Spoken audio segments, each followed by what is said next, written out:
Pessoal, vamos lá então, continuando aqui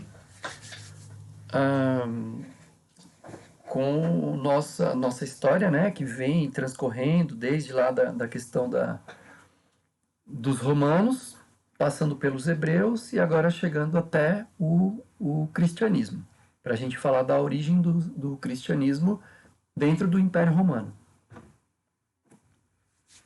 Então, assim, vocês viram que tanto o judaísmo, os hebreus e agora que quanto os cristãos, é, eles se localizam na região da Palestina, né? Na região da Palestina, na região da Judéia, na Palestina. Vocês viram lá os conflitos apresentados, né, em relação aos hebreus. E aqui a gente verá o surgimento de uma religião que é uma variante, é uma variação do judaísmo. Então, o cristianismo, ele nasce de uma raiz judaica. Hoje em dia, o cristianismo se tornou a maior religião do mundo, né? Pelo censo de 2015, aproximadamente 31% da população mundial é cristã, espalhado por todos os continentes, né, do planeta, América, África, Ásia, enfim. A Ásia, aliás, é a sua origem, né? Europa. Enfim, como será que aconteceu essa evolução da religião, das suas origens, há aproximadamente 2000 anos? Tudo o que a gente sabe dessa história, ou pelo menos dos primórdios dessa história, né, dessa origem dessa história, está descrita nos evangelhos da Bíblia, na parte do Novo Testamento. Vocês sabem bem que a Bíblia é dividida em Antigo Testamento, que conta a história do povo hebreu, né, e do Novo Testamento, que conta as histórias de Jesus nos evangelhos. Então existem vários evangelhos, evangelho de São Marcos, de São Lucas, etc. E é nesses evangelhos que estão descritas as histórias da figura central do cristianismo, que é a figura de Jesus. Então, assim, os dados que a gente tem aqui na Bíblia estão relacionados ao nascimento, à infância, à juventude. Durante boa parte da vida não existe de Jesus, não existe nada descrito nesses evangelhos, até que ele reaparece por volta dos 30 anos de idade, até a sua crucificação. Então, assim, ele nasce na região da Judéia, na cidade de Belém. Ele é uma criança ativa, enfim, existem descrições bastante interessantes dele nessa fase da vida, episódios de Jesus conversando com os senhores do templo, né? Episódios de ele muitas vezes chibatando pessoas no templo, dizendo que ali não era lugar de fazer comércio, enfim. Ele desaparece, né, durante a maior parte da vida, e ele reaparece então depois, com 30 anos de idade, e ele passa então a transmitir os ensinamentos dele, que basicamente são os pilares da religião cristã. E basicamente a gente pode dizer assim, que a reafirmação daquilo que os judeus diziam no sentido de ser uma religião monoteísta, ou seja, só existe um Deus, Deus único, que esse Deus é entendido como amor, um ensinamento, e outro ensinamento é o amor que deve-se ter em relação ao próximo. Basicamente é isso. E ele se apresenta como um Messias, né? Pois bem, a palavra Messias, ao pé da letra, digamos assim, que é ungido, né? Então, em grego, seria algo relacionado ao termo Cristo ou crístico. Então, Messias é do hebraico, Cristo é do grego. São palavras que a gente pode traçar uma aproximação, porque existe no judaísmo a lógica de que alguém, uma profecia, alguém viria para salvar o mundo, para cumprir a sua função, o seu papel de salvador. É, essa é a figura do Messias, né? E de fazer com que, a partir dos seus atos, das suas atitudes de Messias, Deus desse sequência à sua obra, né? E Jesus se apresenta como Messias. Jesus se apresenta como o Cristo, esse que salva diante daquela profecia que era dita pelos judeus. Só que aí ele passa a desagradar dois elementos muito importantes e poderosos da região da Palestina, né? Da Judéia. A elite judaica, por um lado, que acredita que Jesus não é o Messias e, portanto, tudo o que ele diz é um insulto e é uma afronta à tradição da religião judaica. Por um lado, ele desagrada então essa elite de judeus, e por um outro, ele desagrada os romanos, que o entendem muitas vezes como uma ameaça, né? Ele é um indivíduo muito popular, muito carismático, que atrai a atenção do público com o seu discurso, e os romanos temem que algum tipo, algum ato de rebeldia possa acontecer por parte dessa massa, desse grupo que poderia ser liderado por Jesus, não é? Durante muito tempo a Igreja Católica repudiou essa interpretação, mas enfim, historicamente ela acaba sendo mais ou menos válida, né? Tire as suas conclusões. Será que ele era um aliado dos zelotes, né? Lembra que a gente viu lá nas aulas dos hebraicos, dos hebreus, né? Os zelotes eram aqueles que repudiavam os estrangeiros romanos, né? Será que Jesus se associou? Ou será que ele era pacífico, como ensina a Igreja Católica? É uma boa pesquisa para se fazer, não é? Enfim, diante desse desagrado, tanto por parte de uma elite judaica que vivia na Palestina, quanto por parte dos romanos que dominavam essa elite e essa região toda, Jesus era uma ameaça de alguma forma. E então, na época da Páscoa, ele é preso, ele é julgado, ele é torturado e ele é crucificado. A crucificação era um castigo muito comum ao longo de todo o Império Romano, né? E Jesus então passa a ser crucificado também ao lado de dois ladrões, tal. Existe a história bem descrita aqui na Bíblia. E, e a questão é que depois da sua morte, historicamente pensando, né?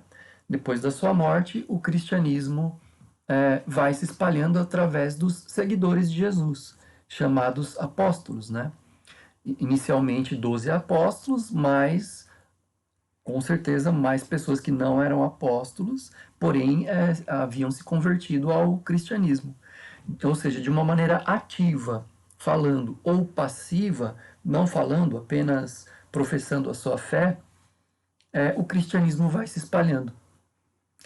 E boa parte dos cristãos, ou a totalidade dos cristãos, na verdade, durante um longo período, passa a ser perseguida. Então eles tinham que, por exemplo, se reunir escondidos, professar a sua fé de maneira reclusa. existe uma importância muito grande na figura de uma pessoa que não é um apóstolo, tá?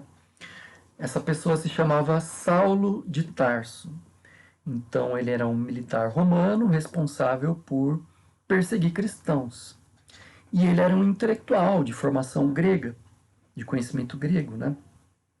Lembra da importância da racionalidade grega no discurso, na retórica, na escrita, na racionalidade de forma geral. E Paulo tinha esses dois atributos, né? Ser militar e ser um intelectual.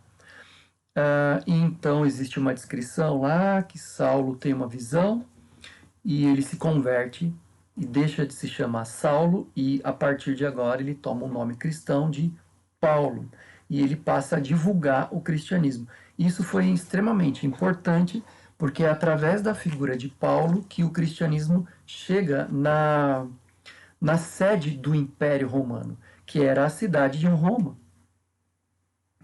E a partir dali o cristianismo vai ser reinterpretado e aos poucos vai ganhar força por parte da elite romana, né? Que vai se convencer e vai entender o significado do cristianismo tal. E vai se sentir menos ameaçada, de certa forma. Isso acontece bem depois da morte de Jesus, tá? E aí, assim, a gente pode chamar essa história aqui que a gente está contando de cristianismo primitivo, né? Então existe uma história aqui desse cristianismo primitivo que envolve principalmente dois imperadores. Um é o Constantino e o outro é o Teodósio. Então vocês entenderam que o cristianismo ele é perseguido, não é? Os cristãos são perseguidos. Porém, conforme aquilo vai se espalhando e as pessoas vão se dando conta, tanto os mais pobres quanto a elite romana, aos poucos as pessoas vão se convertendo, até que esse cristianismo primitivo vai ensaiando, né, seus primeiros passos para organizar uma igreja, não é? Que vai virar lá para a Idade Média, para a Idade Moderna, até os dias de hoje, que é a igreja cristã. E nos primórdios dessa igreja cristã, então, Constantino é uma figura essencial, extremamente importante também, por algumas regras que passam a valer, que são chamados de éditos. Então está aqui o Édito de Milão, que, por exemplo, permite os cristãos terem liberdade. Eles param de ser perseguidos, não é? A partir do ano de 313. Ou no ano de 325, não precisa decorar as datas, tá, pessoal? Mas vocês estão vendo aqui que é ali a nata das grandes decisões para a formação dessa igreja, para a formação desse cristianismo primitivo, está ali em torno do século IV, através da figura do Constantino, que cria também o Édito de Nicéia. Nesse Édito de Nicéia ficam estabelecidos quais textos deveriam entrar para a Bíblia ou não. Né? Quais evangelhos deveriam entrar para a Bíblia ou não. Então eles fizeram uma seleção de vários textos, de vários evangelhos, alguns evangelhos entraram, outros não entraram, consensos que chegaram lá são chamados de textos apócrifos, que contam histórias diferentes da vida de Jesus ou de passagens de Jesus, que é essa igreja que está nessa fase inicial, né? Não permite que esses textos entrem no texto oficial aqui. São chamados textos apócrifos. Então, por exemplo, o Evangelho de Madalena, Evangelho de Judas, não estão aqui. A partir desse edito de Nicéia, chegaram a esse consenso do que seria permitido, do que não seria permitido. O tempo passa e aí, então quer dizer, a gente está montando a organização de uma igreja que está nascendo, né? Que é a igreja cristã. A partir do fim da perseguição, da liberdade de crença, do que entra ou do que não entra, como um texto organizacional para valer daqui para frente. né, a partir de 325. E em 380, Teodósio, que é um outro imperador, baixa uma nova lei chamada Édito de Tessalônica, que torna a religião cristã não só livre, mas simplesmente a religião oficial do Império Romano. O Império Romano, a República Romana, a história de Roma como um todo, sempre teve deuses politeístas, que na verdade foram uma reinterpretação dos deuses gregos, lembra? Júpiter, como era Zeus dos gregos, etc. Ou seja, eles eram politeístas e conforme o tempo vai passando, ali o cristianismo vai se expandindo, vai conseguindo liberdade, vai ganhando força e vira a religião oficial do Império Romano. Então vocês verão que o Império Romano vai acabar e entrar em crise, mas o cristianismo vai crescer e entrar para a Idade Média com muita intensidade. De certa forma, só para a gente fazer uma referência aqui, o cristianismo ajuda a. Ele colabora, é um dos motivos, o cristianismo é um dos motivos para o fim do Império Romano. Né? O que sustentava o Império Romano, basicamente, eram dois pilares: o pilar do exército e o pilar da escravidão. Né? Então, os cristãos, diante da lógica do amar ao próximo, passam a resistir, não querer entrar, por exemplo, para o exército. Porque o exército supõe muitas vezes que você tem que matar alguém. E, portanto, isso vai contra a lógica do amor ao próximo. E a mesma lógica para a escravidão. Então, o cristianismo ajuda a rachar esses dois pilares que sustentavam Roma. Claro que Roma não entra em crise e chega ao fim por esse motivo, mas esse motivo relacionado ao cristianismo com certeza é bastante forte, poderoso e intenso. Tudo bem? Então é isso mais ou menos a história dos cristãos. Agora, vamos a algumas imagens aqui só, rapidinho. Então tá aqui, ó, eu coloquei esse mapa aqui, né, para mostrar a cidade de Belém, onde Jesus nasceu, e Jerusalém, onde Jesus foi crucificado. Então as histórias da Bíblia giram em torno dessa região aqui, da Galiléia, da Judéia, Samaria, tá vendo? O Rio Jordão aqui, onde Jesus foi batizado, o Mar Morto, enfim. Aqui uma imagem clássica, né, do cristianismo, Cristo crucificado ao lado dos dois ladrões, né? E aqui uma imagem do imperador Constantino, que baixou lá os éditos que a gente comentou na aula. Tudo bem, gente? Então é mais ou menos isso. Valeu!